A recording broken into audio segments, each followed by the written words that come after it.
इकट्ठे बैठते थे हम आजकल राज्यसभा में। श्री मुक्तसर साहिब ਦੇ ਗਾਂਧੀ ਨਗਰ ਦੇ ਵਿੱਚ ਰਾਤੀ 2 ਧਿਰਾਂ ਵਿੱਚ ਲੜਾਈ यहाँ से बहुत समाचार मिले। श्रद्धा रखते हैं मुक्तसर साहिब ਦੇ ਗਾਂਧੀ ਨਗਰ और ਵਿੱਚ 2 ਧਿਰਾਂ ਵਿੱਚ बाबा आपसी लड़ाई हो गई। हरनाम मामला सिंह ਜਿਹੜਾ जी ਕਿ खालसा, थाना सिटी ਵਿਖੇ बाबा पहुंच बलविंदर के सिंह 3 जी, ਵਿਅਕਤੀ ਜ਼ਖਮੀ ਹਾਲਤ ਵਿੱਚ जितने भी ਸਿਵਲ ਹਸਪਤਾਲ बहुत ਦੇ गुणी श्री ज्ञानी लोग मुक्तसर साहिब बैठे हैं। ਵਿਖੇ ਦਾਖਲ ਹੋ ਗਏ ਨੇ। हर उधर घटना संप्रदा तो स्थान बैठे ਤੇ हैं। थाना सिटी एसएचओ महाजन जसकरण साहब ਸਿੰਘ ਆਪਣੀ ਟੀਮ वो ਸਮੇਤ मौके ਤੇ पहुंचे ने ਤੇ मामले ਦੀ ਜਾਂਚ बहुत ਕਰ ਰਹੇ। सीनियर ਕਹਿਣਾ ਹੈ कि जो मंत्री भी हैं, सामने आएंगे 7 बार 7 मरतबा कार्रवाई की जाएगी। जीते हुए लोगों का प्यार जिम्मेदारी निभा रहे हैं। एमसी सुरेंद्र तो गुरु साहब की पावन और पवित्र हजूरी में मुझे बहुत खुशी हो रही है आज ये बताते हुए कि आप लोगों ने जितना मान सम्मान महाराष्ट्र की नांदेड़ साहब की संगत ने दिया वो कभी भूलने वाला प्यार नहीं है और उस प्यार की किसी करेंसी में कोई कीमत नहीं है। 350 साल श्री गुरु तेग बहादुर जी के समागम चल रहे हैं। हमने आनंदपुर साहब में बड़े समागम किए थे, तब भी संत समाज ने बहुत बड़ा योगदान उसमें दिया था। उसको मनाने के लिए मैं ये अक्सर कहता हूं कि अगर हमारी कौम की, हमारे पुरखों की, हमारे गुरुओं की कुर्बानियां लामिसाल हैं, बेमिसाल हैं, जिनकी कहीं मिसाल नहीं मिलती कुर्बानियों की, तो फिर अगर कुर्बानियां बेमिसाल हैं तो उनकी शताब्दियां मनाने के तरीके भी हमारे बेमिसाल ही होने चाहिए। इसकी मिसाल नहीं मिलनी चाहिए कहीं के यही मनाते हैं भाई ये लोग।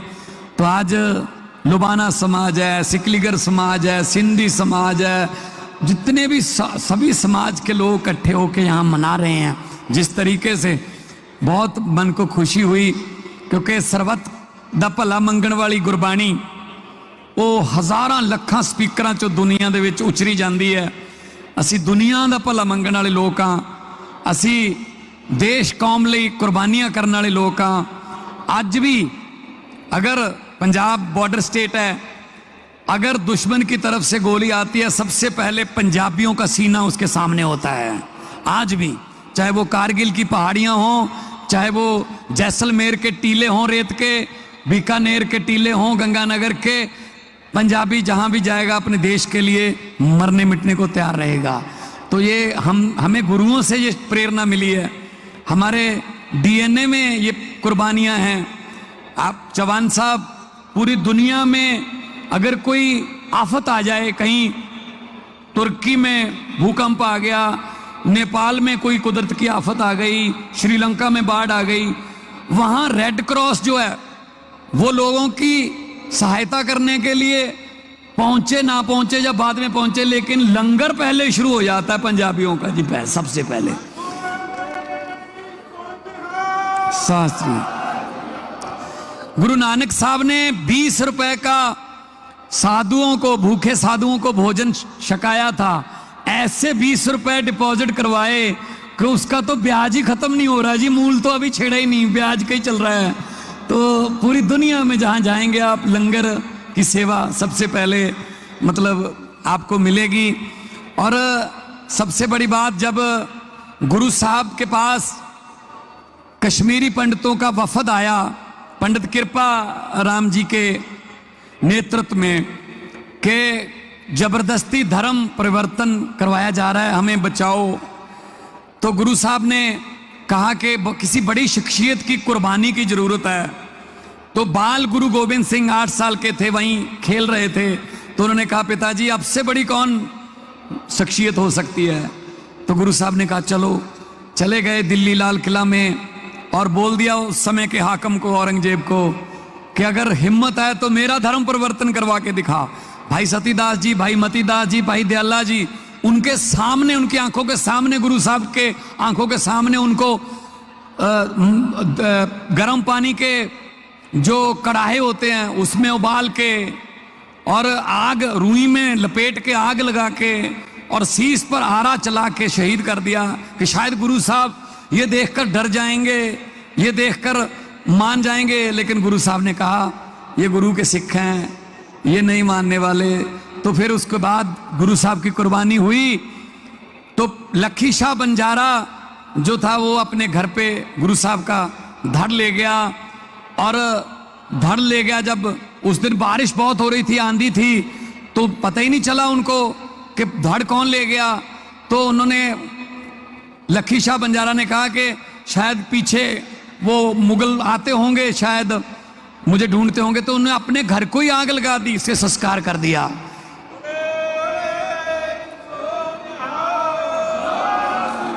चौहान साहब बड़ा व्यापारी था, लखी शाह बंजारा। आज जहां गुरुद्वारा रकाबगंज साहब है वो उसका घर था, वहां उसका घर था, आग लगा दी उसने। और भाई जैता जी, भाई जीवन सिंह जी, बाद में भाई जीवन जी, वो उनका शीश लेकर वो निकल पड़े पंजाब के लिए। दुनिया में ऐसी मिसाल नहीं मिलती कि किसी कुर्बानी का दो जगह संस्कार हुआ हो, अंतिम संस्कार, धड़ कहीं और शीश कहीं और। कुर्बानी का दुनिया में आपको ऐसी मिसाल नहीं मिलेगी। तो फिर वो जो पंडित कृपाराम जी उन्होंने सोचा, हम आए थे और गुरु साहब साथ में लेके चले गए और कुर्बानी दे दी, तो वो वापस कश्मीर अपने वापस नहीं गए अपने घर पे। वो गुरु गोविंद सिंह जी के साथ मिलके उन्होंने अमृत छका, भाई कृपा सिंह बने और चमकौर साहब की लड़ाई में गुरु साहब के साथ, जो बड़े साहबजादों के साथ, उन्होंने शहीदी प्राप्त की कृपा सिंह जी ने। मतलब ऐसे लोग थे, क्या लोग थे, देश कौम के लिए जान निछावर करने वाले। क्या उनका जितना सत्कार करें, जितना भी उनका प्रचार करें वो कम है। तो हम चाहते हैं कि गुरु साहब का, कुर्बानियों का आने वाली पीढ़ियों को भी पता चले, पाठ्यक्रम में पढ़ाया जाए, जो भी माध्यम हैं संचार के, उनके जरिए दिखाया जाए कि हमारा इतिहास क्या है, हमारा जो विरसा है वो क्या है। तो ये बहुत बड़ा आयोजन यहाँ पे किया गया है और मैं सारी प्रबंध की कमेटी को बहुत बहुत बधाई देता हूँ, बाबा जी आपको भी, सबको, कि आपने इतना बड़ा आयोजन यहाँ पे करके रखा है। और एक भी मैं जब आया तो जो यहाँ के कलेक्टर थे वो भी पगड़ी पहन के मुझे लेने आए एयरपोर्ट से, तो हर किसी ने पगड़ी पहनी हुई है और इतना मतलब उनको हर्ष उल्लास है कि हमारे गुरु साहब का हम शहीदी का समागम मना रहे हैं। तो यही हमारी कौम की विलक्षणता है कि हम अपने शहीदों को, अपने गुरुओं को, हम उनको मान सत्कार देने में हम कोई कमी नहीं छोड़ते। हम सेकुलर लोग हैं, सारे समाज को प्यार करने वाले लोग हैं, सब सुखी बसें। हमारे तो गुरबानी में दर्ज है कि नानक नाम चढ़दी कला, तेरे पाने सर्वत दा भला। पूरी दुनिया की भलाई मांगने वाले लोग हैं। तो बहुत अच्छा लगा जी आज आके। मैं शायद शब्द मेरे पास कम रह जाएंगे, क्योंकि ऐसी जगह पे जहाँ इतने बड़े बड़े गुणी ज्ञानी लोग धर्म के बैठे हों, वहाँ बोलना सूर्य को दिया दिखाने वाली बात हो जाती है। तो मैं, जितनी मेरी तुच्छ बुद्धि है, जितना मैंने पढ़ा है, या जितना मेरे को ज्ञान है, जितनी मेरे समत बख्शी है परमात्मा ने, मैं अपने हिसाब से पंजाब की जिम्मेदारी निभा रहा हूँ। हमने 3 शहरों को पवित्र शहर का दर्जा दिया, तीनों तख्तों को, जो तख्त श्री केसगढ़ साहब, आनंदपुर साहब में तख्त श्री अकाल तख्त साहब, श्री अमृतसर साहब में, और तख्त श्री दमदमा साहब तलवंडी साहबों में।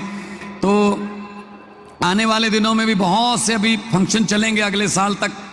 और जब संगत यहाँ की आई, यहाँ के प्रबंध की कमेटी मुझे मिलने के लिए चंडीगढ़ में, तो उन्होंने कहा कि आपको यहाँ आना है। मैंने कहा जी ये मेरे लिए भाग्य की बात है, किस्मत की बात है, मेरी अच्छी किस्मत मैं कहूँगा कि मुझे आपने बुलाया है। और आके मेरे माता जी, मेरी माँ, वो तो लगभग हर महीने ही आते रहते हैं।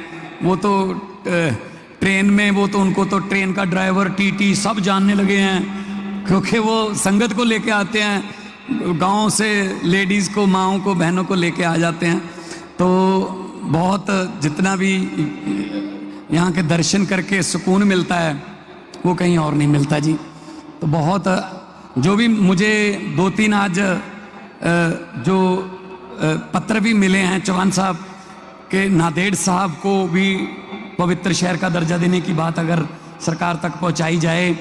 और पंजाब भवन है यहाँ पे, 2008 में पंजाब सरकार ने बनाया था, उसको बहुत अपग्रेड करना है, उसके कमरों की हालत ठीक नहीं है, वो भी हमने टूरिज्म डिपार्टमेंट में ऑलरेडी आज बोल दिया है और उसको भी अपडेट करेंगे। शानदार कमरे बनेंगे, यहाँ की संगत को कोई तकलीफ ना हो।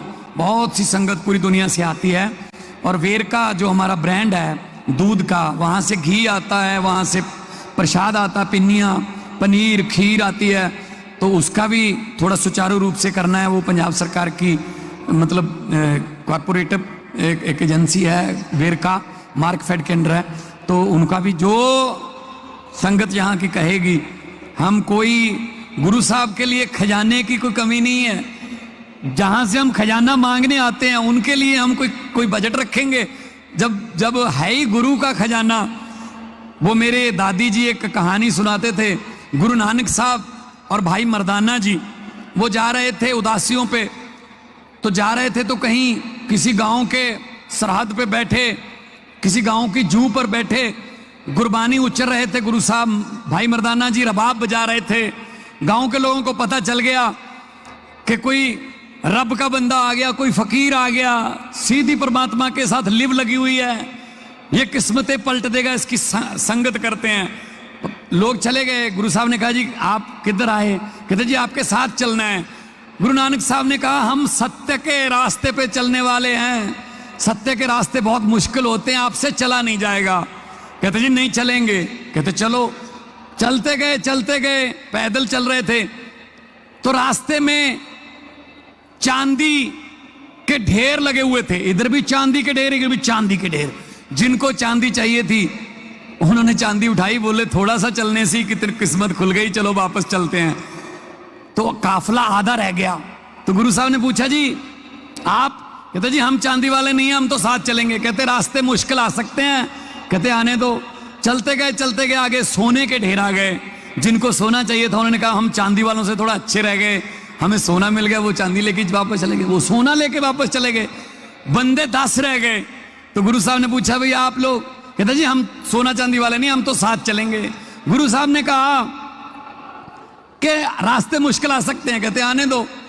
जब आगे चलते गए तो हीरे मोतियों के ढेर आ गए। वो 10 ने हीरे मोती उठाए। कहते हम चांदी और सोने दोनों से अच्छे रह गए।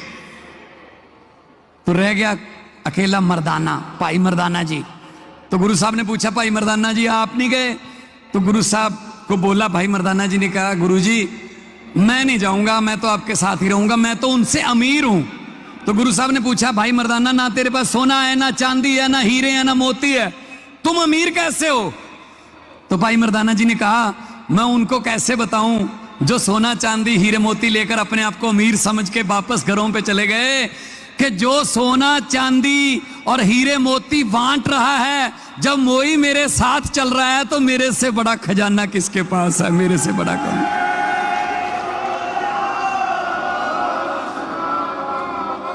सो गुरु साहब तो खजाने वंडन वाले है, ਆਪਾਂ कौन है बजट रखने वाले। सो जो जिमें कहोगे, संगत कहूगी, बाबा हरनाम सिंह जी खालसा कहणगे, जिन्ना कमेटी कहूगी, पंजाब सरकार वालों असी अपने आप को किस्मत वाले भागां वाले समझांगे जे असी तुहाडे इस यज्ञ दे विच हिस्सा पा सकीए। साडा